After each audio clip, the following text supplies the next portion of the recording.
سلامونه ملګرو په دې هیله چې روغ او جوړ به وي. سبا په ورلد کپ کې د افغانستان یو ډیر زیات مهم او ډیر زیات اهم میچ دی چې دغه میچ ګټل افغانستان لپاره صرف میچ ګټل نه دی بلکې افغانستان د کرکټ مینوال لپاره د افغانستان کرکټ ټیم لپاره د ورلد کپ ګټل دی.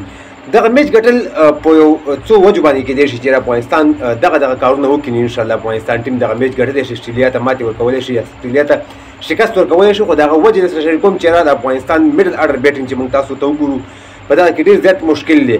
د افغانستان بولینګ کې مشکل نشته، د افغانستان فیلډینګ کې مشکل نشته. فی الحال ان شاء الله په دې ټي20 ورلد کپ کې د افغانستان بولینګ بالکل ښایسته روان دی، بالکل اوټسټینډینګ روان دی.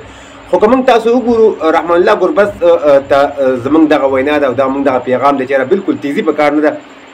رحمان الله ګربز که سیټ شي که نه نو هغه به په 50 بالونو باندې سل شپږ شل سکور هم کولی شي، په 10 بالونو باندې اویا اتیا سکور هم کولی شي. خو صرف د هغې سیټ کېدل دا لازم دی د افغانستان ټیم لپاره. که هغه اولنی بیټینګ وي، که استرالیا 200 وکړي مثال له خبرې، او که اولنی بیټینګ وي او افغانستان چې ته مطلب ټارګټ ورکوي نو هم افغانستان کولی شي چې یو سل اتیا یو سل اویا 200 سکور پورې افغانستان استرالیا ته هم ټارګټ ورکولی شي. خو د هغې کار داسې کول پکار دی چې رحمان الله ګربز له تیزي کول پکار نه چې مطلب هغه په دویم اوور کې، په دریم اوور کې، په اولني اوور کې مطلب ټول د چکو کوشش کوي، مطلب و چې په هر بال باندې شپږیزه وام یا څلوریزه وام. دا په ټي20 میچ کې هم نه کېږي.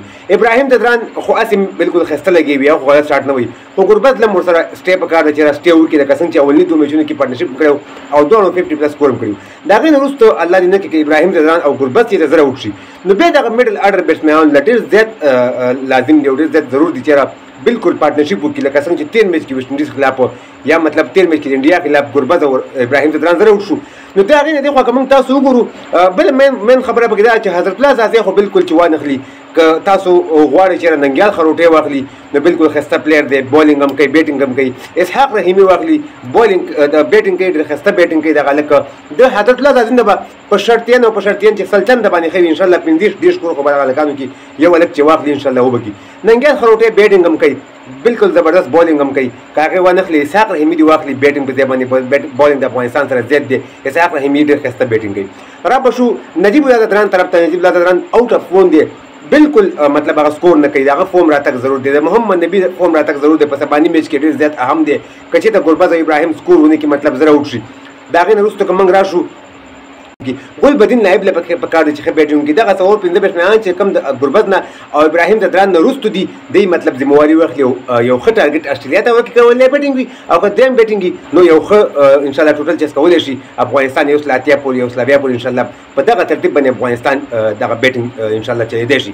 نو د ویډیو کتلو زیاته مننه. ویډیو مخکې ملګرو سره ضرور شریک کړئ او د افغانستان د بریا په هیله باندې افغانستان ټیم ته به دعاګانې کوو چې سبانۍ میچ د افغانستان لپاره د ورلد کپ د فاینل میچ دی. ولې چې افغانستان سبانۍ میچ وګټي بالکل لکه افغانستان چې ورلد کپ میچ وګټو. نو د ویډیو کتلو زیاته مننه. ویډیو مخکې ملګرو سره حتما شیر کړئ او دعاګانې مو کوئ افغانستان ټیم ته چې سبا افغانستان ټیم د استرالیا سره میچ دی او د هغه استرالیا سره میچ دی چې کوم استرالیا د افغانستان ټیم د 2 ځل 3 ځل انکار کړی دی او د افغانستان به انشاءالله دغه میچ ګټي او خواري به کوي. او نیکسټ میچ افغانستان به بنګلادیش سره چې سبانۍ میچ وګټي نیکسټ میچ چې کوم دی هغه د بنګلادیش سره دی. هغې کې به انشاءالله افغانستان انشاءالله به بنګلادیش سره چې دی فایټ کولی شي. خو دغه استرالیا ټیم نشان سخته دعاګانې وکړئ د افغانستان د بریا په هیله. زموږ پیج هم سره فالو کړئ، زموږ یوټیوب چینل سره ضرور سبسکرایب کړئ نور تازه معلوماتو لپاره. نو ښه وخت ولرئ. الله پامان.